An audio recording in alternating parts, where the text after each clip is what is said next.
Okay, this is OPEX Mixed Modal Sustain for energy system training on the assault rower. Again, a lot of words. Basically, you're just trying to create this concept of sustainable aerobic activity while doing mixed modalities. So it's a little easier actually to kind of put into practice, because if you remember, based upon one of the characteristics of sustainable activity, the repeatable measures will give you the truth and if you're doing it effectively. Okay? So that's the great thing around what repeatable activity in mixed modal or just sustained activity alone gives to us. Some of the major things you'll see that's somewhat different to sustain activity is that this can go on forever and ever ad nauseum, and you just implementing a couple of different principles inside in terms of the weight training and the gymnastic pieces. That's the beautiful aspect of this. So we'll start out by, again, reviewing what is mixed modal. Mixed modal is just trying to put a whole bunch of different things, in most cases cyclical activity, body weight resistance, and just resistance with weights, and you're putting them all together to create some form of work, hopefully at the back end getting really good at putting mixed modal pieces together, but also creating either sustainable or painful measures based upon that. Remember that we're doing only mixed modal pain or mixed modal sustain.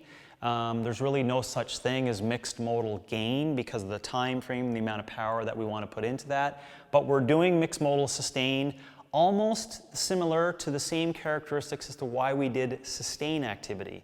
If you go back and you want to review that video, that's a great preempt to this one. Review OPEX sustain just for the air rower, OPEX sustain for the assault bike, or OPEX sustain for the air runner or the assault runner. You can go back and review those. It's the same idea. We do sustain activity to be sustainable. We do sustain activity to learn how to be sustainable. We do aerobic activity to be more aerobic. Why do mixed modal sustain? To become sustainable with mixed modalities. I'll show you very easily as to how you can create some testing and measurement to make sure you're doing it effectively, but that's the deepest intention, okay? The three words that I want you to remember to allow you to understand that it's going to be in place and doable for a long period of time, which means sustainable activity, right? Not just the sustained practice, but sustainable behaviors inside of it. They should be repeatable activities. They should be measurable, easily measurable, and it should be easily implementable for the individual and for the person who's wishing to do that. So if you're a coach looking at this, this should allow you to put this into practice with anyone you wish to do it. If you are not necessarily even an athlete, but an athlete looking at this, it should be very easy actually and inspiring to you to try to create the challenges of creating repeatability for each of the sets. And if you're just a person who's embarking on this new knowledge around mixed modal activity in general, you just learned about mixed modal and you've seen people practicing it and you want to know how to do some energy system training around it, in particular to using the rower, this is going to be a great way for you to learn and upgrade your knowledge of mixed modal and try to learn about another avenue and aspect of just sustainable measures unto itself. So how are you going to do this? Again, I'm going to make it super simple. The only little variability here which will need some explanation is to what you use for a weight training endeavor and what you use for a gymnastics endeavor. So that's where you could, to be honest, screw it up a little bit, but I'll try to explain it as easy as possible so that you can create implementation of it. And again, the beautiful thing we can fall back on, if you don't have repeatable, measurable, implementable activities, it's not working. So that's the most simple way of figuring out if you're doing it right. The way this is going to work, you're going to do what's called 5 circuits, 5 times of doing 20 cals on the rower. You're going to do a weight training activity that's going to last you an extended 40 to 60 seconds. 40 to 60 seconds means the weight training activity you're going to choose, you can do it for 40 to 60 seconds in a row. So that's unbroken, non-stop movement of the resistance training activity, okay? That's going to be followed by a gymnastics activity where you can do 40 to 60 seconds in a row of that. So just think about those two things. You know, you want to clean and jerk, 85% for 40 to 60 seconds? Not possible. Just think about that. You're going to do 1 rep, you're going to drop it. The drop means that you're now stopped. So you actually only did 3 seconds of work. So yeah, you need to back up and say, well, what weight can I do clean and jerks for 40 to 60 seconds? That's what you need to figure out. Same thing for the gymnastics. If you're like, oh geez, I'll just do kipping pull-ups, and then you realize at 25 seconds you can't maintain the repetition for 40 to 60 seconds, then kipping pull-ups is not the best activity for it. So you can see there's going to be movements in here that will be applied easily, and that's the constraints you have to have and stay honest with. It has to be sustainable reps for 40 to 60 seconds. So let's back up and see how that works again. Air rower, 20 cals. 40 to 60 seconds of the weight training activity, 40 to 60 seconds of the gymnastics activity. That's one round through. We have to do this 5 times. So row, weight training, gymnastics. Row, weight training, gymnastics. 5 times. Every time you finish the G activity, when you come back to start the 20 cals on the air rower, you're going to take down a split time. So that's what these lines here are for. 5 different lines for each split time for every round, right? Remember, how are we knowing that this is sustainable activity and that it's mixed modal? Well, we have the modalities in place. We've chosen those. Let's give you an example. Air rower, kettlebell swing, burpee, okay? So you may find the right loading for this where you're like, yeah, I can do 40 to 60 seconds in a row, not a problem. Then great choice. 40 to 60 seconds of burpees, you maintain the same pace the whole time. Great choice. I finish my burpees, I put the split time here. Let's say it's 2 minutes 52 seconds, okay? Boom, start the second round. 20 cals rower, I'm doing my kettlebell swings again, I do my burpees again, I come back, I check my split time again, it's 2:49. So I'm 3 seconds faster, but it's still, you can see, even only by 2 rounds, I'm pretty darn close to the same pace, okay?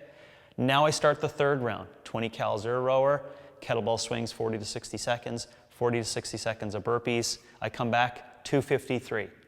So you can see I'm pretty bang on for 3 rounds now. And now I'm showing you the storyline of what this should be like to be repeatable activity. I do another round, 250, last round, 249, because I know it's the last round, I can put a little bit more effort into it, and I'm ready to finish it off. So if I was to look at the scoring of that, the score is rewarding the pacer. You may have seen that before in OPEX language, hashtag reward the pacer. The best you get to repeating the exact same rounds is the example of you doing this close to perfection, okay?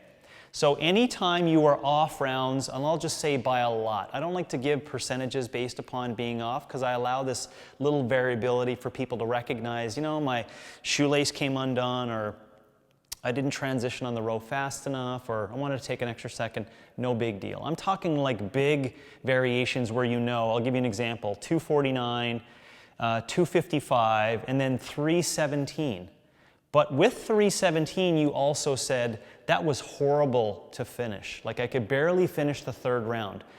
In my judgment, if you're 3 rounds in and that happens, and you know it took you a lot more effort just to complete the third round, stop the session.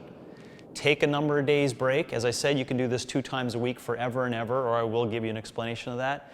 Wait another couple of days, come back, and try to make it even better, using the same modalities, okay? So the question could be asked, well, why 20 cals? Why 40 to 60 seconds? Why that? This is to create some kind of very easily implementable strategies for you to practice the concept of using an air rower and doing mixed modality. Is there 1,000 different versions of putting mixed modal pieces together with a rower? Yes, there's thousands of different versions.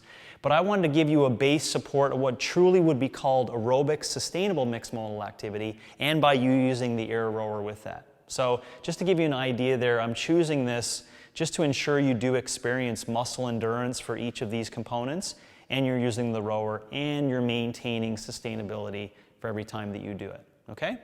So it doesn't look that flashy, and the reason why is that sustainable activity is not for that. Sustainable activity is to learn patience and putting these repetitions of muscle endurance together, and because we're going to do it with the air rower, it'll make it more fun over time because you start then learning how to do mixed modal aerobic activity with the air rower. Effort and then progression, which I loosely talked about there a little bit ago. 80 to 90% means 80 to 90% of the aerobic activity that you're doing, okay? So again, this is perceived exertion, and we just described that so you're not thinking, oh, this is 5 rounds for time at 100%. No, it's not. That would be testing. This is training of this. So instead, you're doing a sub-maximal aerobic effort for 5 rounds. So you want to be thinking in the back of your head, I want to maintain sustainability. Yes, I want to maintain sustainability such that I learn how to become more sustainable over time. Yes. So that's what we're looking for here when we say 80 to 90% of rate of perceived exertion based upon the work that you're doing. 2 times a week, very easily implementable. So if you're at the end of the videos too and you're like, geez, I've heard 2 times a week, 3 times a week, and all just different kinds, don't forget that there's specific progression to that. So remember that the prerequisites based upon this is that it's far more open for a whole ton of people. And I'm not going to create constraints because it would be incorrect to do so by saying that you must experience gain, you must experience pain, you must experience sustain on the air rower for months and months before you start this. No, because people actually can use very light loads and a gymnastics maneuver they can easily maintain for endurance and do 5 rounds of this. So they actually are capable of expressing mixed modal sustain activity with the air rower. So there's really not a lot of prerequisites, maybe just your knowledge of what mixed modal means, and maybe if you know that you need to maintain the same scores per round, then you're good to go on that. And therefore it allows people that are, let's just use an example, a mixed modal athlete for say, they would use maybe 35% of their max clean and jerk, and they'll do a touch and go repetition of that movement for 40 something seconds, right? And then they'll do toes to bar for 40 seconds. And they'll do that with 20 cals air rower for 5 rounds and maintain the same score each round, right? So you can see they're making those contractions aerobic, but it doesn't matter what's inside them because the scores alone allow you to see that they're made aerobic. And let's go back to a less intense example. This is a person who's just starting out with mixed modal activity. They do 20 cals air rower. They know the intention the whole time for 5 rounds now is supposed to be sustainability. They choose a goblet squat. So that would be a kettlebell held in front, and they're going to go up and down, right? And then they do 40 to 60 seconds of a front-leaning rest on rings. So that's still a gymnastics maneuver, right? It's an isometric activity. But so those are goblet squat, which is a load, and the FLR on rings, with a gymnastic, and they get off that movement, and they go back to the rower. Before they do their split time, and it says 3:35.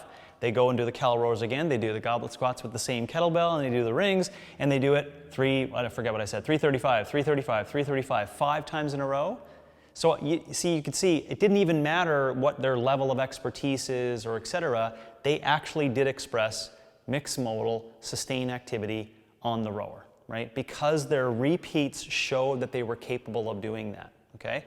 So there's lots of room in here for discussion and argument and debate, which is a great debate based upon should people do this and does there have utility in health and et cetera. And I think if it's done effectively over a period of time, some people can earn the right through practice to experience this effectively. And I find the beautiful thing around it is that the training of itself will give you the answer. It'll give you the truth if you're actually capable of maintaining that endurance. So in the last example there, if someone gets on their 3rd round of goblet squats and they have to take lots of breaks, they're just not expressing it. And that's okay. At least they know then that they can back up maybe to OPEX sustain on the air rower all by itself and not use mixed modal activities to improve their sustainability, okay? So pretty simple progression, 2 times a week, and it says ... plus because you can do this over and over forever. Honestly, you can put this in place and rock and roll this puppy for as long as you want. And you can just think about all the different variations of progression over time. Just think of easy contractions followed by 6, 7, 14 years down the road of more challenging contractions inside, right? And you just got to get some form of excitement inside, which we'll call inspiration, for you to figure out that over time it's very admirable and worthwhile to try to improve those contractions and to try to get better with them over time. And then you'll see the beauty around everything that's inside of not just sustain alone, but mixed modal sustain. So to recap, mixed modal is mixing a whole bunch of different things and putting it into a package to try to get good at it. We do mixed modal sustain for the same reason we do traditional sustain activities, and that's to be aerobic, right? And to learn about being aerobic, to learn about being oxidative, to learn about being sustainable. Sustainable practices lead to sustainable behaviors. The whole idea around this is less around testing and doing something more around repeatable, measurable, and implementable pieces. That's the whole idea. Can you repeat it? Is it measurable and repeatable? And can you put it into practice, right? So it's less around testing, training, and retesting. It's more about you just putting it in and making the repeatability happen. How you're going to do it, I give you best practices. 20 cals air rower, weight training maneuver you can do for extended, 40 to 60 seconds nonstop. 40 to 60 seconds nonstop of a gymnastics maneuver. Do that 5 rounds for time. Get the same split time every time. If it takes you 7 sessions, if it takes you 9 to get perfect at this, change up the modalities, change up whatever you're doing, but your goal is to make it repeatable over time, and that's when you know you're doing it effectively. And for the simple effort and progression, 80 to 90%, that's rate of perceived exertion, 2 times a week, and put repeat on that one over a long period of time, and then you can have a whole bunch of enjoyment with sustainability on the air rower.